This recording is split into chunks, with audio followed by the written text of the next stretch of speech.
Okay, well, we're going to get started. Could somebody in the back please close that door, please, so we have more quiet? Thank you. I am working to get my one slide up so that I can have the names of the panelists in front of you here. Today we're going to have a panel on European legal entities for free software projects. A lot has been happening in this space, and particularly in this past year, and so what we'd like to do is give you an opportunity to meet some new organizations and hear from them. What I propose we do is give each panelist just a 5-minute introduction or a brief introduction to their organization. I'll ask 1 or 2 questions, and then we'll open it up to the audience for questions. Oh, finally, I have my my slide with the names on it. In fact, is this the one that, there? I don't know if that, is that too dark? If I do, okay, well that way you can at least see things. First of all, Simon Phipps. Right, thank you, Tom. Quick. So, hello, good afternoon, and welcome from all of us. So I'm up first because I managed to get to the starting line first out of the 3 of this end of the panel here. Over the last few years, it's become increasingly obvious that it's important to have organizations who will look after the administrative and legal duties of growing communities of free and open source software. And so we've seen a growth of demand from organizations that do this, organizations like the Software Freedom Conservancy, organizations like Apache Software Foundation. And there seems to be an infinite amount of demand. I realized about 2 years ago that all of the organizations that did general purpose fiduciary hosting were based in America. And as somebody who's also involved in digital civil liberties, that alarmed me because I felt that I don't necessarily want all of the assets of projects I'm working on to be under US law, because you never know what might happen in the United States. Thank you, Simon. So, I was going to make a comment about Brexit, but I just... Yeah. I'm coming on to that.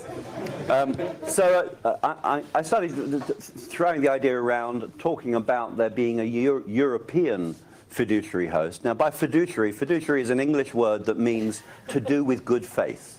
And so fiduciary hosting means looking after all the things that are done in good faith to meet legal and good governance requirements.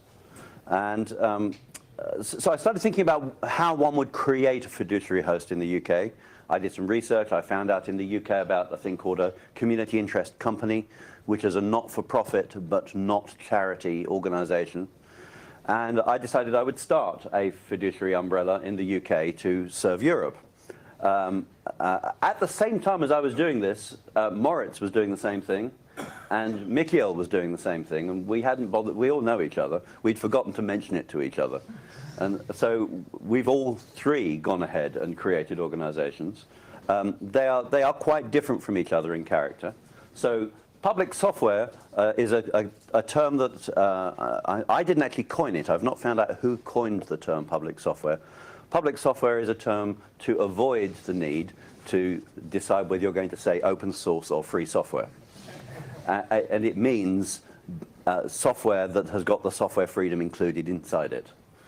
And so software freedom is the baseline of what public software does. We are a community interest company. That means that we are able to engage in trading and commercial activity, but we are not allowed to use the proceeds of that commercial activity for anything other than the service of the public community we've declared we will serve. And the public community we've declared we will serve is those people who are the users and creators of public software.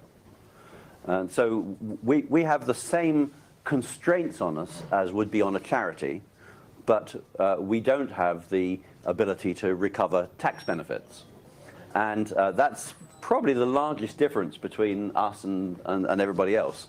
I don't really believe that matters, because I've tried making donations across Europe to other organizations, and the cost of recovering the tax, getting the tax benefit, has always been larger than the tax benefit. Because the process that you have to engage in is always a heavy bureaucratic process. So while in Europe we do have an environment where theoretically you can make tax-deductible donations across borders, in reality, for most country pairs, that is not practical. And because of that, I believe that the recovery of tax benefit is a very marginal benefit for an organization providing fiduciary hosting in Europe. Now, when larger sums of money are involved, such as the ones that Moritz is working with, I think there is a case to be made about getting tax-deductible donations. So public software started in February last year. We have one project working with us now, a project called Travel Spirit. Travel Spirit is a community, a quite diverse community of individuals and companies working on mobility as a service software. That's the idea of creating open source frameworks for running things like Uber at a city level, probably through a public transit authority rather than through a predatory private corporation. And so that project is going fairly well. It's been going for nearly a year now and is doing okay. So public software, now we're based in the UK, and I hadn't anticipated there would be any problem with being based in the UK for a European organization. And then, you know how bad things can happen to countries sometimes. Well, unfortunately, we have very, very gentlemanly and refined fascists in the UK, and they've managed to persuade the country to vote to be unfriendly to the rest of Europe. And so that complicates public software, and our queue of people wanting to join has become much reduced, we've discovered. That's all very much to the advantage of the gentleman over to my right. Who was next? I think you were next, weren't you, Moritz, time-wise? Well, Mickey was next. So Oh, you were next. So, am I audible? So I come from Simon is a well-known open source VIP. I come from a far lesser-known region. I work for a small charity called NLNet Foundation. We 20 years ago, actually 30 years ago, NLNet sort of came into life by a group of Unix engineers that announced the EUnet, and NLNet was the Dutch part of that. It grew, it grew, it grew. 10 years later, or 7 years later, that became a separate foundation. It was sort of a network for a grassroots network across Europe. That grew into basically European internet. In 1997, everything was sold, and all the money went into a trust fund. And that's where the story starts, because we started giving out money to all these projects, hundreds of projects that are doing all kinds of cool open source stuff. And over the years, we just watched people suffer and suffer. And we met many people that wanted to do stuff about it. We saw, we worked with many people in the field. And as time grew, we wanted to find a solution to the problem that when you get a bunch of really good engineers and they create something cool, and then they become so successful that you send them to lawyers. And that is just a very painful thing for them to live through. And then you give them money, and they have to get a community, to build a community. By the way, it's interesting is that we're programmed against the community track. I think I feel more at home in the community track than in the legal track, because I'm not a lawyer. But this is for us, this is how do we build communities? And so the idea was, let's take the whole burden out of, the whole pressure out of getting organized. Because we are, as an NLNet, we are a charity. We can receive money, we can pay money. There's a huge tax benefit to being paid by a charity, at least in some countries. There's no income tax on that, so you get a pretty nice, in some countries, half of your wages sort of become tax-free. That's a pretty attractive benefit. But as a charity, we're a professional manager of funds. People can give us money and we can professionally manage those. There's oversight. And we've seen so many small foundations where a couple of willing people are able to do this, sustain this for a couple of years. But the 75 years of copyright after the death of the last remaining code author is nowhere near to be seen in any of the foundations that we see. So we thought, why don't we create a vehicle to end all vehicles? So we named our project, our funny name is Hypervisor for Free Software Foundations. So what we do is we give people sort of their own environment, but instead of putting the money into that environment, we ask people to just like a squirrel, put out the nuts everywhere they can. For instance, at an LNet Foundation or any other place. And all that we do, we're a legal Dropbox in a way. People can put their code and their copyrights and their assets in a safe place, knowing that it is community governed and that it will always be that way. So it's there's a zero. We cannot make profits because we actually promise to not have a single euro ever in our foundation. So we are completely separate, ethereal, only intangible assets, and our dream is to completely automate things so that people can just put safe stuff inside our foundation, have programs that manage these, so the virtual organizations can exist, and there's a mechanism for people to sort of decide on creating yet another license on top of their code, or changing names, or forking, or whatever. But there's no reason for them to go to and spend a lot of money, do 3 monthly tax payments, even though there's no money inside. You still have to file these things. So basically, our idea is to simplify and automate it. And we've gone for a very promiscuous model where we don't impose stuff, because anybody, it's just like getting children. Anybody can get a child and anybody can start a foundation. They can bloody well do what they want. So we're not going to sit on anybody's chair and make them do anything. We will just hand them best practices, what we feel are best practices. And they can sort of ask us for rational, sane templates of doing things. And those are then, just like virtual machines, you can create virtual organizations, any shape, flavor, model that you want. Yeah, I think that's enough for now, and we'll get to the real need maybe later. Okay. Moritz?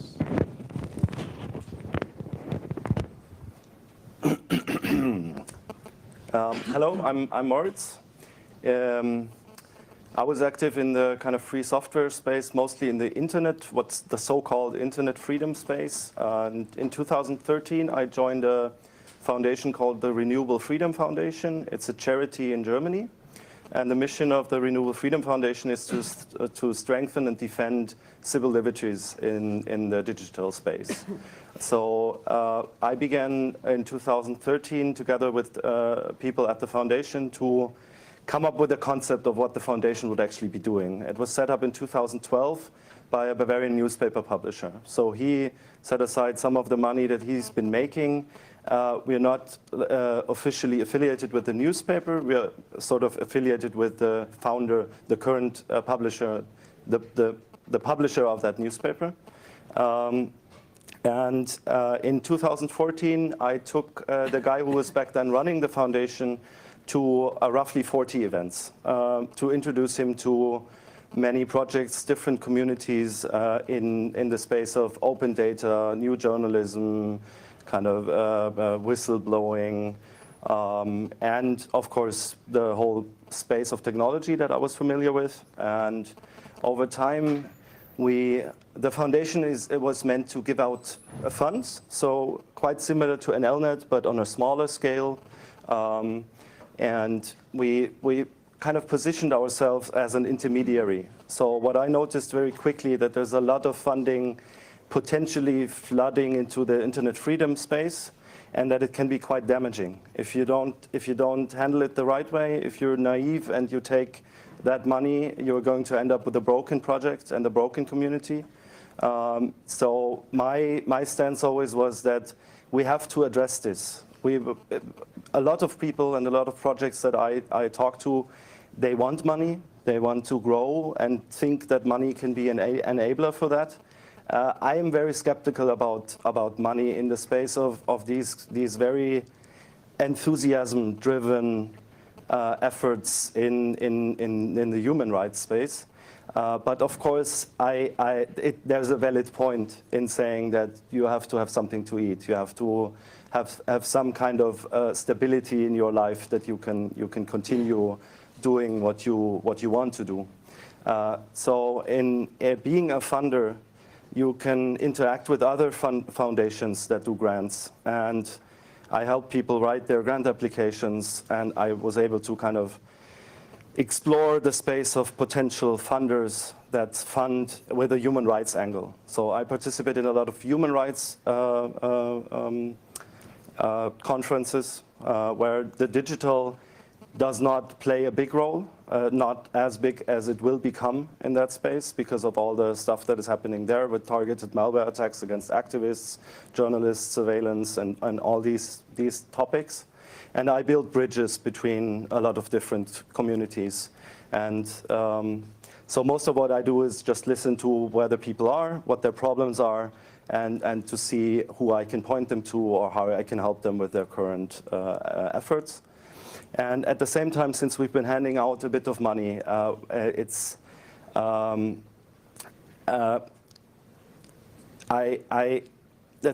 problem is for that problem when you have money is how to make sure the team understands how they will do things. Sometimes it's very organically that the founder of a project will start a foundation or some legal entity, or he already has a for-profit that he starts using, and there's never the point where you make very conscious decisions about who is in control of the assets of the projects and who is in control of like the financial assets. And I think the major benefit that I see for a fiduciary sponsor is that the moment you join a fiduciary sponsor, there's certain things where you should make clear agreements.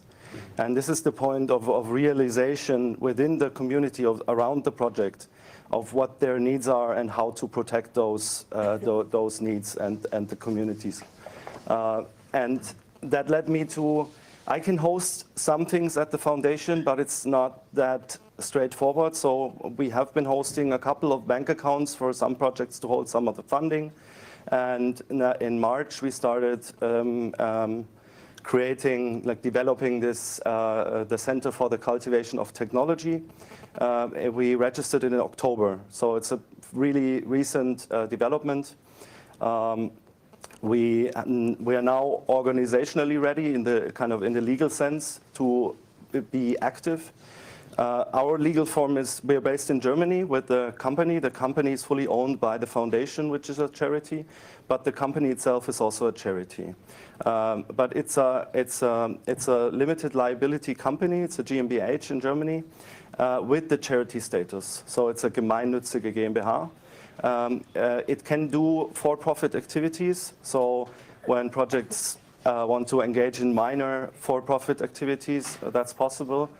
And I'm mostly focusing on projects in a stage where they've been successful, they are around, they have a sort of community, maybe the community of one developer that is fairly common, and they need a legal entity for some specific thing, like a grant that is being offered, or people coming, they want to donate, they want to contribute 10 euros.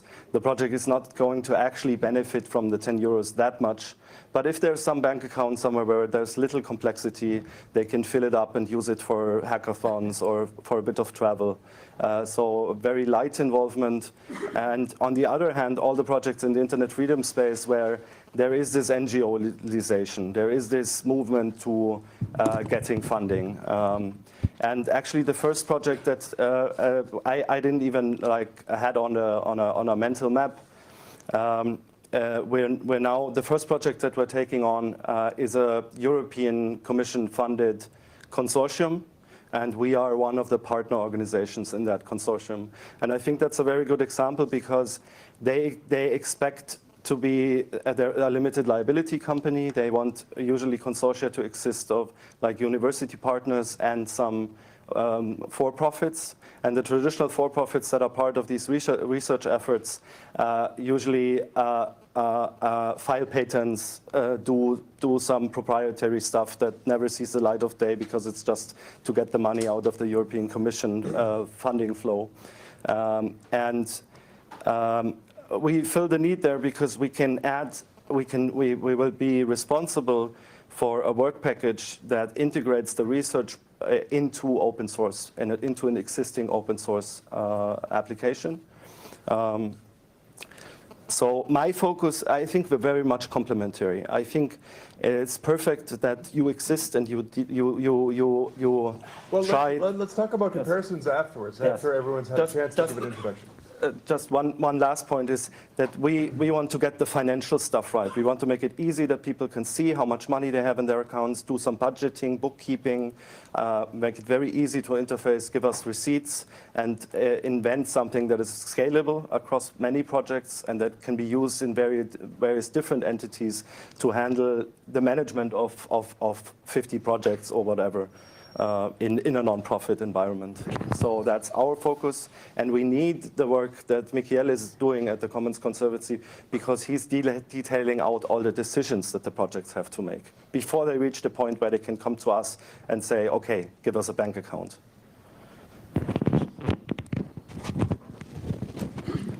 Okay, I think I'm going to troll this panel a little bit. That was my job. Okay, well, okay, so in some way, hi, I'm Karen Sandler. I'm the executive director of the Software Freedom Conservancy. In some ways, we are the oldest and newest organization on this panel because we are a US-based organization in being the Software Freedom Conservancy, but we're also ramping up a Conservancy France. Software Freedom Conservancy as the US organization has been around for a while and has been active in Europe and the UK for quite a while, we've held assets in Europe and done quite a number of things in Europe, and of course the participants of our projects are global. And I totally agree with what's been said before that there's so much room for a lot of different organizations. But I think my biggest troll of this panel is to say that I'm so glad that we've made it look so exciting and fun that everybody else wants to do it too. And then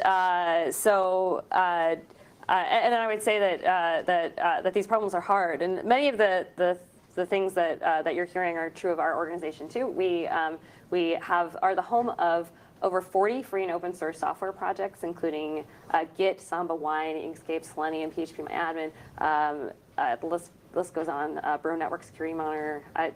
I'm always told by my colleague Bradley that I should not try to list them because then I'll just keep going, and it's hard to choose.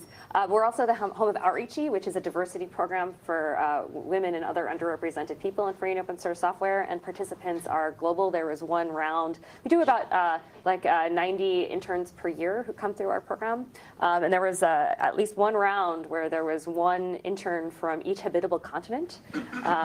So a truly global program. And we also are known for being one of our member projects is the coalition of kernel developers that ask us to enforce their copyrights, and we have funded the lawsuit of Christoph Hellwig in Germany against VMware. So as you can see, we are active globally, and the way it works with Conservancy is that when a project applies to Conservancy, they become a part of our organization. We are their nonprofit identity. They are analogous to a division of a corporation. And part of that onboarding process and coming is some of the virtualization ideas of organization. So when free software projects and communities join us, we help them figure out how their governance exists, and instead of having to form their own organization, they form a virtual organization within us, where they don't need to file a particular form of organization with 3 members on the board or whatever the particular laws are. And instead, they can run the project with however it works for them. And within our member projects, that's totally different from project to project. Some projects have big communities where they run elections, and some of our projects just have a small committee of 5 people or 3 people who always make their decisions by consensus. And we basically can tailor it project by project. So that's really, really handy. We also, I guess the bad news for everybody here, and I think everybody here already knows it, is that this is really tough work and not very, I hate using the word sexy, but not glamorous. It's not glamorous at all. Thank you. It's hard work. It's thankless work, and it's very hard to fund. And I would be remiss if I didn't mention that we have a match donation now, and so if you donate to Conservancy just for this week, it's matched, so it counts 2 times. I'm so sorry. But we need to fundraise from the public in order to subsidize the work that we do for our projects. But we take in money in a number of different ways from sources all over the world. So we have some grant funding that we take in, individual donations, also around the world. We're looking at ramping up Conservancy France because there's some flexibility for handling assets. There's not a lot of things that we found that we wanted to do that we couldn't do with our own organization, but we just have a few things that will be a little bit easier. One of the main things that we're doing is creating a system for tracking assets and accounting that will create a free and open source software solution that everyone can use. And this is a challenge that a lot of free and open source software organizations have experienced in this space. That the mass of transactions is just huge. Because one of the things that free software projects want to use these entities for are sending people to conferences, and each person that goes to a conference has all these receipts, and they have receipts for their flight and receipts for their hotel. You have to track each one, and you have to make sure that everything is handled properly, not just for whatever rules you might have to follow depending on your jurisdiction, but also to make sure that we have decent governance, transparency, and make sure that the funds are being used properly. So it's just incredibly hard work, and we've been focusing our entire operations around making this in a solvable way that is transportable for everyone. Well, that actually leads into my, okay. my question for the panel. I decided I'm only going to ask one question, and then we'll open it up to the audience, just because the time is getting kind of short. So I'll just ask each of the panelists this question. What checks and balances do you have in place so that we can trust you with our assets, both tangible and intangible? In other words, how do we avoid repeating history of, let's say, the Talks Foundation, XORG, or OpenOffice.org? That's a kick to you. Yes, yes. Those are all very different disasters you mentioned there.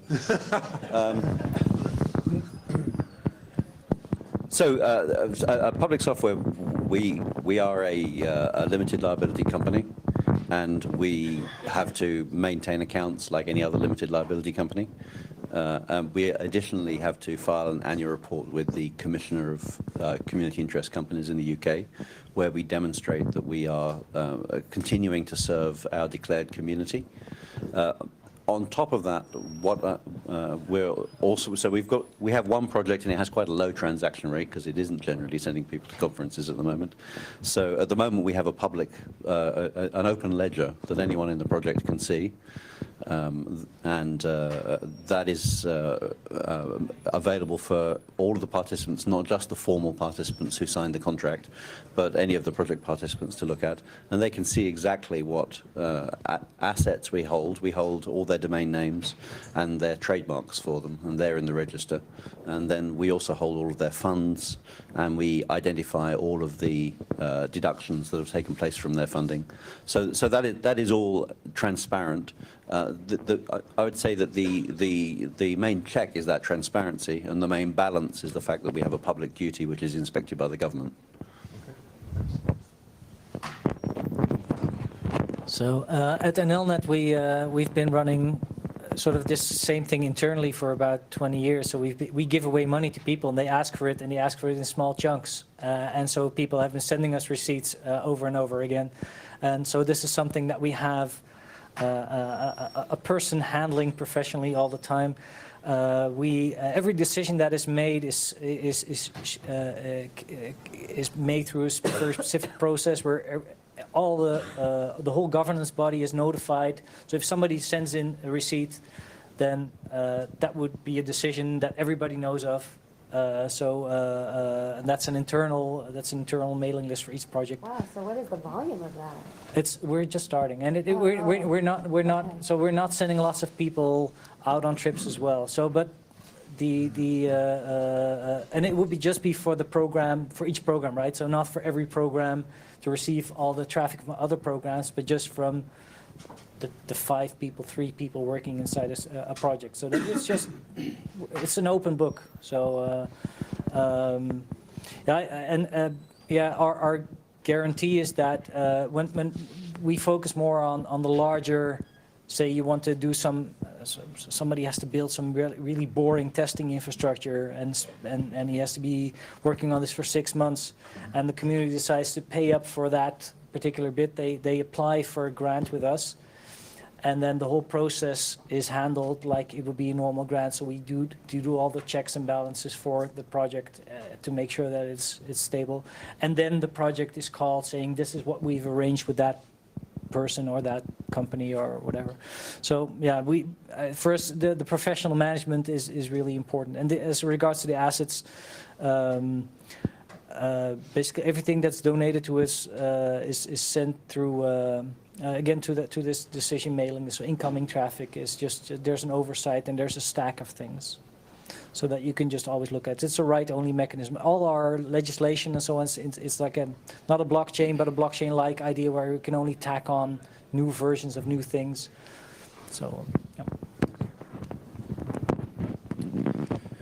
I mean, like Simon said, these cases that you mentioned had a lot of different circumstances and different reasons, but I think there's things to say about transparency in many different angles as well, and I think the transparency is mostly something that the project community should decide what kind of a level of transparency they want within a guiding framework that helps them to make useful, good decisions that avoid conflict in the future.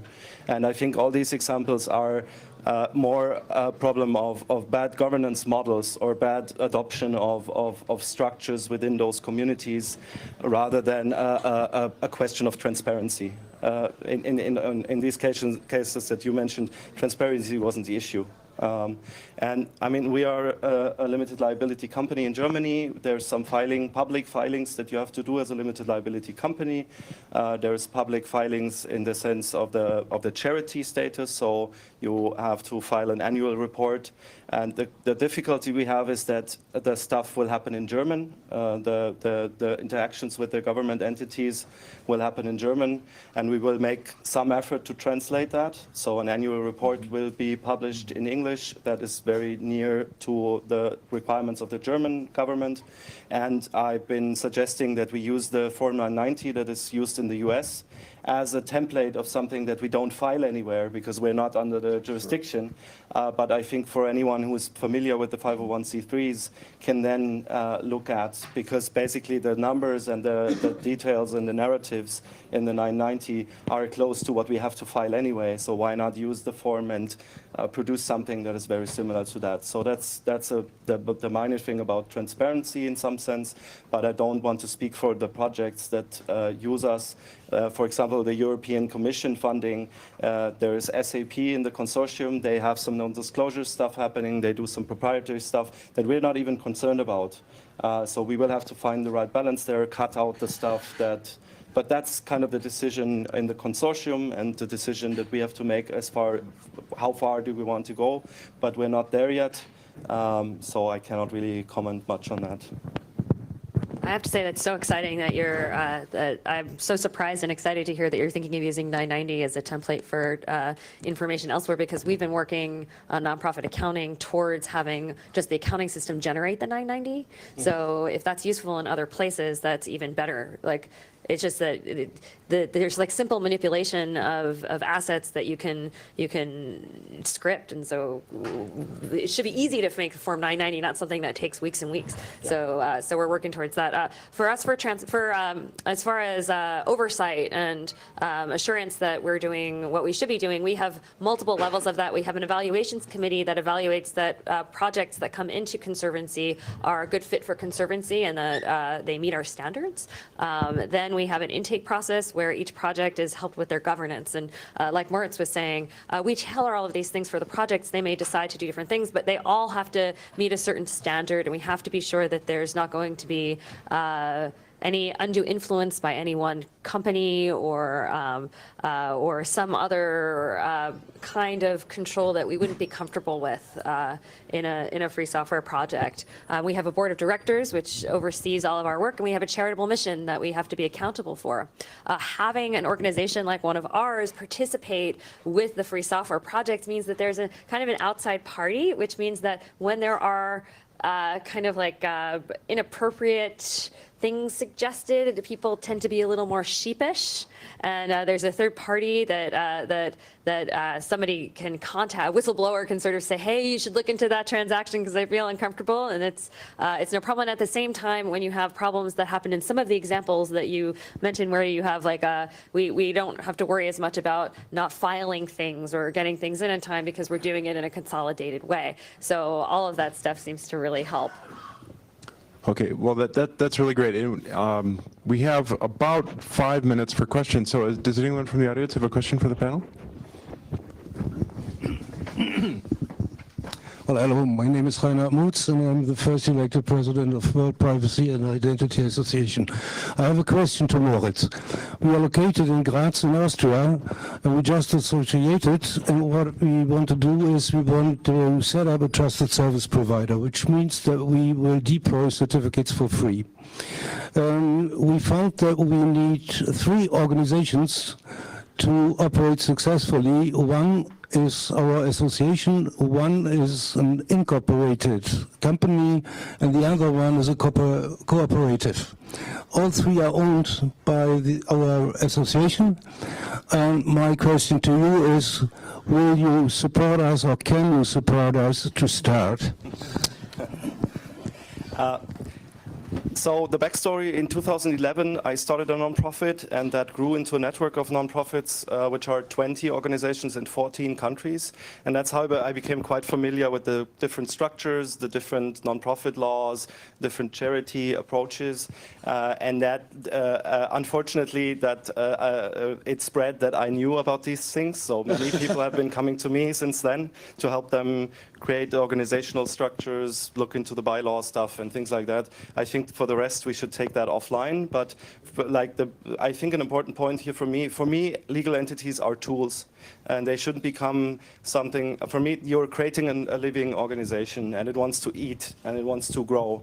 And anytime you create a legal entity, you need to be careful to not turn it around, that you become a tool of the legal entity, but that the tools stay within, and to use them properly. So the tools that are available to me at the moment are like nonprofit associations, a company, a foundation, and things like that. So I generate more flexibility to help others. So happy to take this offline. Can I add one more thing on the previous question, which you sort of, when you said that you need to make sure that the organization is the tool. One of the things that Conservancy does on that front is that we have very strong termination provisions, so our projects can leave easily. Yes. And we've helped many of our projects leave either to form their own organization or to do something else. And I think that that's a really important part of transparency, but it's a really important part of finding the right governance structure. To add on that is not just leaving, it's also splitting apart, because I think there's a gilded cage where you're in. We're in a foundation, there's some money there, there's some assets there, and the guy that leaves is the guy that has nothing, or the girl that leaves. So people tend to fight over assets, and we've went out of our way, spent a lot of time in designing procedures to basically also fork an organization, so that you can just have separate ways, so that each and everyone can just continue to do what they're good at, rather than to fight for either all or nothing.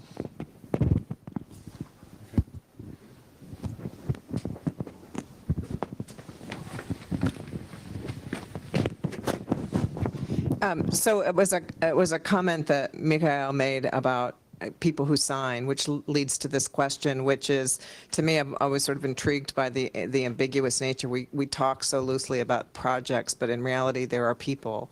And so how do you decide, how do you identify who has authority to speak for the project? And I think, Karen, when you say governance, like eventually you force them to that point, but sort of how do you manage even, are the people I'm talking to the right people, and is there somebody else who should be included in this conversation? And what kind of legal commitments, or who can make the commitment, and what kind of commitments can they make? So for us, we've put this into lists. So everything is handled by a list. So at intake, we have a quartermaster that appoints somebody, appoints a group of people to be the governing body, and whatever they call it, it doesn't matter. But it's a mailing list, and we only accept messages that are CC'd to the mailing list. So when there's a contest within, we recommend 48 hours, but it can be longer. If there's a contest of any decision that goes over that list, it becomes something that has to be redone. If there's no contest, we can take action.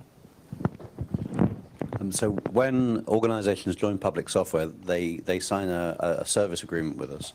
And the entity that is signing that agreement is an unincorporated association in UK law, which is the form that's used for things like Cub Scout troops. And to identify that unincorporated association, we name the individuals who are considered to be that association in the legal agreement. And we make clear in the legal agreement who is entitled to speak for that group of people on what topics. And then we only accept instructions from the named individual or individuals who are named in that agreement to take the tasks. So for Travel Spirit, there is one individual who has to agree, no matter who asks to dispense an asset, that named individual has to be copied and has to agree, and they have made a commitment in our service agreement that they will consult the other named parties on the document. So we do it by explicitly naming an authorizer and by explicitly making that authorizer responsible for getting consensus from the other parties.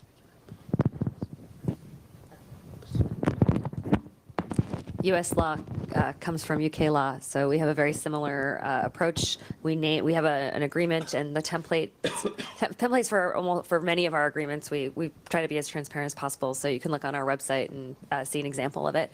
And we also name the individuals that come in, and then the agreement establishes a governance procedure so that those were the initial people, and then there's like a more legal effectuating body that transfers. But there's still this question that I think Pam is getting at, which is, how do you know you have the right people, right? How do you know those original names are? And it was something that we struggled with a lot. And so we belt and suspenders it. So what we do is we take the project, whoever approaches us at face value, and explore the community. We read the mailing list. We check to make sure that the people who are talking to us are in fact involved with the project. But then we take it a step further, and we post messages on every possible place that we can think of that are like authoritative places where these people are participating, and say, this agreement is being signed. These are the people that are being identified. If you have any questions or object, please review all this stuff. Please let us know. And so we're very confident in the end. And then similarly, we have a representative that is identified who can speak, and then we know the committee or whatever governance body that will identify that new person going forward. Okay, one last question. You previously mentioned the issue about tax exception. Do you think that, do you provide or want to provide or don't provide at all some kind of tool to provide tax exception within European countries? That would be a great tool to accelerate the involvement for business which work with open source, make profit with open source, and tax exception would be a great way to get involved. But do it exist as Italian business may donate some money to some kind of association foundation and get back some exception? So we aren't aware of any mechanism that is devoted to public software at the moment, and we've talked about setting up, for example, reciprocal arrangements where somebody British could donate to public software, and Moritz would then pay money out in Germany to deduct tax. There are actually already charitable organizations across Europe that do tax-deductible exchanges across Europe, but they're typically set up for large donations. So the costs that are, for example, in the UK, there is an organization that handles charitable giving on payrolls. So if your company offers to make a charitable donation on your behalf as a salary deduction, they will then put the money into the hands of the charity that's involved. And the fees that they charge for that are scaled to the amount of money that they think they're going to be transferring, and they are beyond the means of most small donations for individuals. They're suitable for trusts that are making grants, but so it would be feasible, for example, for Moritz to make a grant, a tax-deductible grant into the UK of 3,000 euros, but it wouldn't be feasible for me to pay my FSFE fellows fee in Germany, because I actually tried doing it, and I found the fees that I got charged were actually more than the FSFE fellow fee. So I haven't done it again. Okay, I'm going to have to thank everyone very much for our panel. Thank our panelists, please.